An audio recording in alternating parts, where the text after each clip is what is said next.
ഒരു ജീവജാതി മറ്റൊരു ജീവജാതിയായി മാറുന്ന പരിണാമം അസാധ്യമാണ്. മനുഷ്യനുൾപ്പെടെയുള്ള ജീവജാതികൾ പ്രകൃതിയിൽ നിന്ന് നേരിട്ട് ഉത്ഭവിച്ചതായി സമർത്ഥിക്കുന്നതാണ് ഡോക്ടർ N.K. മുഹമ്മദ് ബഷീറിന്റെ മനുഷ്യന്റെ ഉത്ഭവം എന്ന ഗ്രന്ഥം. കാലം എത്ര കഴിഞ്ഞാലും ജീവജാതികളിൽ സങ്കീർണതാ വർധന ഉണ്ടാവുകയില്ലെന്നും പുതിയ ജീവജാതികൾ ഉത്ഭവിക്കുകയില്ലെന്നുമാണ് ഞാൻ ചൂണ്ടിക്കാണിക്കുന്നത്. എന്നാൽ സങ്കീർണത വർദ്ധിക്കുന്നതിന്റെ വേഗതയിൽ ഏറ്റക്കുറിച്ചിലുകൾ ഉണ്ടാകാമെങ്കിലും കാലം മുന്നോട്ടോടുന്നതിനനുസരിച്ച് ജീവികളിൽ സങ്കീർണത വർദ്ധിച്ചുകൊണ്ടിരിക്കേണ്ടതും പുതിയ ജീവജാതികൾ ഉത്ഭവിക്കേണ്ടതും പരിണാമസിദ്ധാന്ത പ്രകാരം അനിവാര്യമാണ്. കാംബ്രിയൻ യുഗത്തിലെ ഭൂഭാളികളിൽ നിന്ന് ഒരു മുയലിന്റെ ഫോസിൽ കണ്ടെടുക്കൂ. ഒരു ഡൈനോസോറും മനുഷ്യക്കുഞ്ഞും കെട്ടിപ്പിടിച്ച് കിടക്കുന്നത് കാണിച്ചു തരൂ. എങ്കിൽ പരിണാമസിദ്ധാന്തം തെറ്റാണെന്ന് സമ്മതിക്കാം എന്നൊക്കെ പരിണാമവാദികൾ വെല്ലുവിളിക്കുന്നത് ഈ വിശ്വാസത്തിന്റെ അടിസ്ഥാനത്തിലാണ്. ഭൂമിയുടെ അടിയിലേക്ക് പോകുന്തോറും ജീവജാതികളുടെ സങ്കീർണത കുറഞ്ഞു വരുന്നു എന്നൊരു നിരീക്ഷണമാണ് പരിണാമവാദികൾക്ക് പ്രചോദനമാകുന്നത്. ഈ ഫോസിൽ വിതരണക്രമത്തിൽ ചില ശരികളൊക്കെ ഉണ്ടെങ്കിലും അതിനെ പരിണാമസിദ്ധാന്തത്തോട് പൂർണ്ണമായും യോജിക്കും വിധമാക്കാൻ പരിണാമവാദികൾ അത്യാവശ്യം ചില കള്ളക്കളികളൊക്കെ നടത്തിയിട്ടുള്ളതായും കാണാനാകും. വ്യാജ ഫോസിലുകൾ നിർമ്മിച്ചും ഭൂഭാളികൾ അട്ടിമറിക്കപ്പെട്ടതായി ആരോപിച്ചുകൊണ്ട് പല ഫോസിലുകൾ തള്ളിക്കളഞ്ഞും വിശ്വാസ സംരക്ഷണത്തിനായി പരിണാമവാദികൾ കാട്ടിക്കൂട്ടിയിട്ടുള്ള കള്ളത്തരങ്ങൾ കുപ്രസിദ്ധമാണ്. ഒരു കള്ളക്കളിയുമില്ലെന്നും ഫോസിൽ വിതരണം പരിണാമവാദികൾ അവകാശപ്പെടുന്ന അതേ ക്രമത്തിൽ തന്നെയാണെന്നും സമ്മതിച്ചാൽ പോലും അത് പരിണാമസിദ്ധാന്തത്തിനുള്ള തെളിവാകുന്നില്ലെന്ന വസ്തുത ഗ്രന്ഥം ചൂണ്ടിക്കാണിക്കുന്നു. പരിണാമസിദ്ധാന്തം യാഥാർത്ഥ്യമായിരുന്നെങ്കിൽ ഏതൊരു ജീവജാതിയിൽപ്പെട്ട ജീവികളുടെയും ഓരോ തലമുറയിലും സങ്കീർണതയിൽ വർധനമുണ്ടാകണമായിരുന്നു. അതിന്റെ അടിസ്ഥാനത്തിൽ പുതിയൊരു കാലഗണനാ രീതിയും പരിണാമസിദ്ധാന്തത്തിന് മുന്നോട്ട് വയ്ക്കാനാവുമായിരുന്നു. എന്നാൽ ജീവിച്ചിരിപ്പുള്ള ജീവികളിൽ കാലാനുക്രമമായ സങ്കീർണതാ വർധനവിനുള്ള ജനിതക തെളിവുകൾ ഉൾപ്പെടെയുള്ള യാതൊന്നും കണ്ടെത്താനാകുന്നില്ല.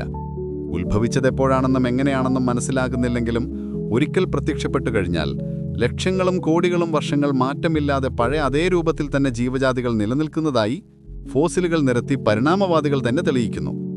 എത്ര കോടി വർഷങ്ങൾക്ക് മുമ്പ് ഉത്ഭവിച്ചതാണെങ്കിലും ഇന്ന് നിലനിൽക്കുന്ന എല്ലാ ജീവജാതികളുടെയും അവസ്ഥ ഇതുതന്നെയാണ്.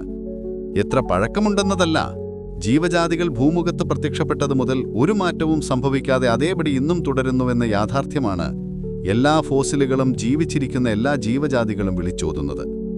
ഇന്ന് ഓരോ ജീവജാതിയിൽപ്പെട്ട അംഗങ്ങൾക്കിടയിൽ നിലനിൽക്കുന്ന അനുവദനീയമായ വൈകല്യങ്ങൾ ഉൾപ്പെടെയുള്ള അന്തരം അന്നും ഓരോ ജീവജാതിയിലെയും അംഗങ്ങൾക്കിടയിലും ഉണ്ടായിരുന്നു എന്നതിനപ്പുറം മറ്റൊരു നിഗമനം ഫോസിൽ പഠനങ്ങളിൽ നിന്ന് ലഭിച്ചിട്ടില്ല.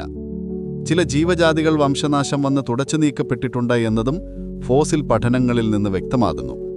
ഒരു കാലത്ത് ഫോസിൽ രൂപത്തിൽ മാത്രം കാണപ്പെട്ടിരുന്നതും ലക്ഷക്കണക്കിന് വർഷങ്ങൾക്ക് മുമ്പ് വംശനാശം സംഭവിച്ചതായി കരുതപ്പെട്ടിരുന്നതുമായ ധാരാളം ജീവികളെ ക്രിസ്താബ്ദം 1800-കൾക്ക് ശേഷം ജീവനോടെ പല ഭാഗങ്ങളിലും കണ്ടെത്തുകയുണ്ടായി.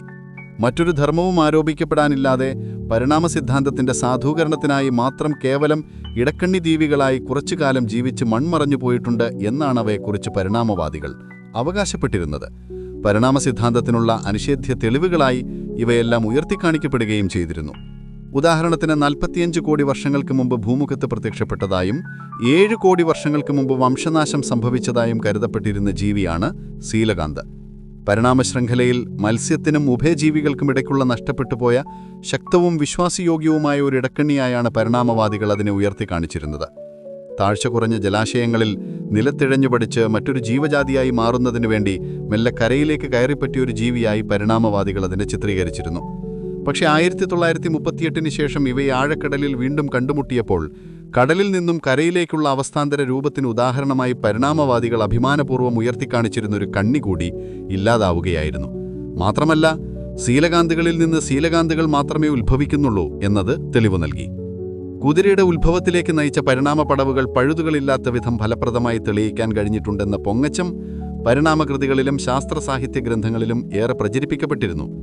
5 കോടി വർഷങ്ങൾക്ക് മുമ്പ് രൂപപ്പെട്ടതെന്ന് പറയപ്പെടുന്ന 4 കുടുംബുകളോടുകൂടിയ ഹൈറാക്കോത്രിയം അഥവാ ഇയോഹിപ്പിയസ് എന്നറിയപ്പെടുന്ന ഒരു കുറുക്കനോളം വടിപ്പമുള്ള ജീവിയിൽ നിന്ന് ഒറ്റക്കുളുമ്പുള്ള വലുതും കരുത്തുമുള്ള കുതിരയിലേക്ക് എത്തുമ്പോൾ എല്ലാ ഇടക്കണ്ണി ജീവികളെയും അണിനിരത്താൻ കഴിഞ്ഞിട്ടുണ്ട് എന്നായിരുന്നു അവകാശം.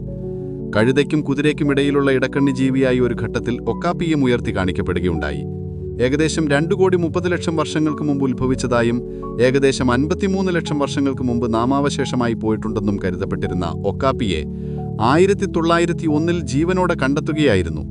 പുതിയ ഒക്കാപ്പിയും 2,30,00,000 വർഷങ്ങൾക്ക് മുമ്പ് ഉത്ഭവിച്ചതെന്ന് പറയപ്പെടുന്ന ഫോസിൽ ഒക്കാപ്പിയും തമ്മിൽ സങ്കീർണതയിൽ ഒരു വ്യത്യാസവും കണ്ടില്ല.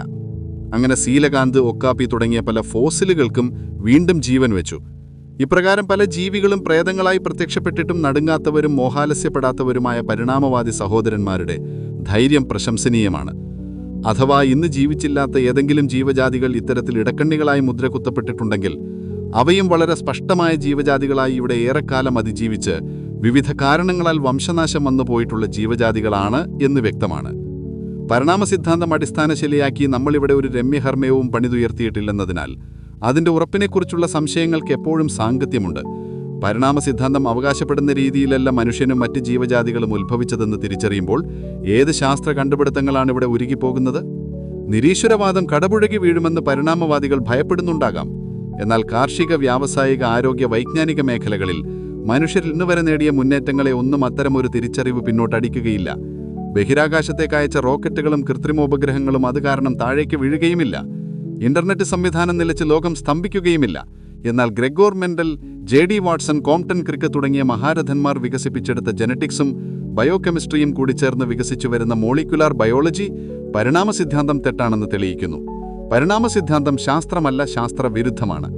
അഭികാമ്യമല്ലാത്ത വ്യതിയാനങ്ങളോടുകൂടി പിറക്കുന്ന അംഗവൈകല്യങ്ങളുള്ള കുഞ്ഞുങ്ങളെ കൂടി എല്ലാ അവകാശങ്ങളോടുകൂടിയും സംരക്ഷിക്കുന്ന മാനവിക നിലപാടാണ് സമൂഹത്തിനുള്ളത്.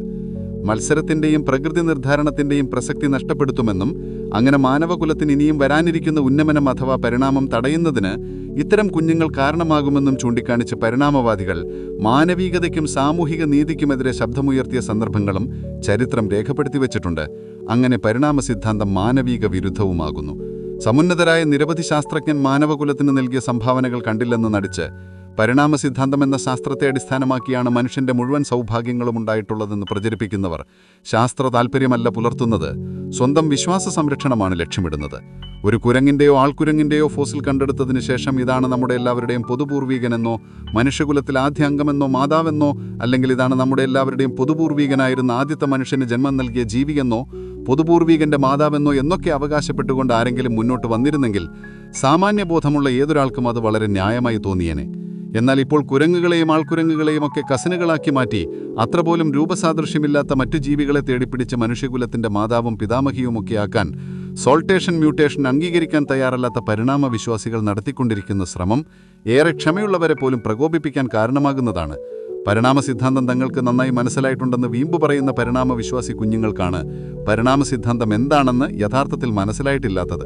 മനസ്സിലായിട്ടുള്ളവർ എക്കാലത്തും അതിനെതിരിൽ വിമർശനം ഉന്നയിച്ചിട്ടേ ഉള്ളൂ. കൂടുതൽ അറിയാൻ വായിക്കുക മനുഷ്യന്റെ ഉത്ഭവം.